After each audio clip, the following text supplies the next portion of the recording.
On va faire un petit avant-après pour voir si j'ai quand même amélioré. Donc ça, c'était avant les retouches. Ça, c'est après les retouches.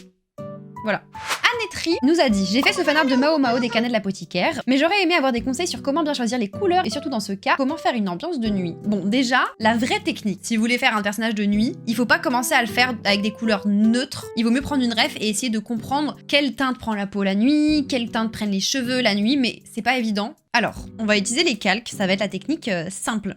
Tu vas prendre une couleur un peu bleutée, tu vas mettre ton calque en mode produit pour faire un effet il fait nuit. Il y a produit sur Croquette, alors c'est soit produit, soit multiplié. Ensuite, il faut que tu réfléchisses à est-ce qu'il y a des éclairages. Vous voyez, le ciel, il est un peu bleu dans une nuit américaine, et donc pour que tout fonctionne bien, j'ai tendance à juste me dire qu'il y a une espèce de lumière qui vient un peu d'en haut, mais qui est assez diffuse et qui est bleutée. Là, pour moi, on est pas mal, là.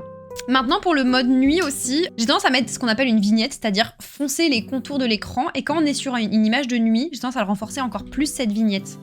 Aussi, quand vous dessinez des ciels étoilés, petit conseil, n'hésitez pas à dessiner un peu la Voie lactée. Déjà, je vais faire différentes couches d'étoiles. Il y a les étoiles grosses, les étoiles un peu plus petites, et moi, je vais réunir à chaque fois une espèce de diagonale qui correspond à la Voie lactée, dans laquelle il y aura bien plus de petits points, de trucs qui se passent, quoi. Ça fait moins uniforme. D'ailleurs, si je fais vraiment un truc où il y a un gros ciel, je vais faire quasiment tout le ciel, et en fond, un peu en transparence, je vais mettre ce genre d'effet, ou prendre une image de la NASA un peu stylée. Ça va mettre un peu de texture. Sachez que vous avez le droit de faire ça, hein. C'est pas comme si vous preniez une image et que vous la colliez telle quelle. Du photobashing, exactement. Faut faire attention avec le photobashing parce que si vous en faites trop, bah c'est plus votre image. Mais juste pour pimper un peu un bout d'une image, mettre une petite texture, c'est cool. Imaginons, il y a la lune. Si elle brille vraiment fort, elle va faire une rim light. Qu'est-ce que c'est une rim light? C'est une lumière qui est située derrière le personnage. C'est un trait limite. Et elle va sublimer la silhouette des personnages et être un petit peu dramatique. Et après, bon bah c'est la nuit. Si quelqu'un a allumé une lanterne, bah tu peux très bien la rajouter à la lanterne. T'as juste à faire un nouveau calque, prendre un mode de lumière, genre lumière tamisée, imaginons,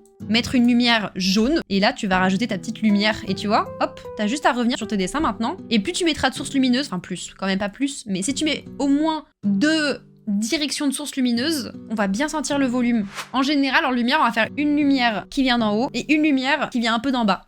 Comme ça, tu vois, ça souligne les deux côtés de l'objet. C'est un peu la technique facile pour qu'un dessin rende bien.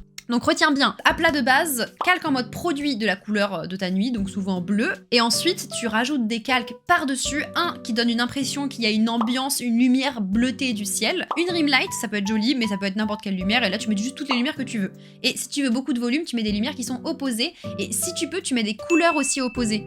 Tu vois là, j'ai mis une lumière orange, parce que je trouve que ça redynamise un peu l'image. On passe d'un truc tout bleu à une image qui a un peu plus de caractère.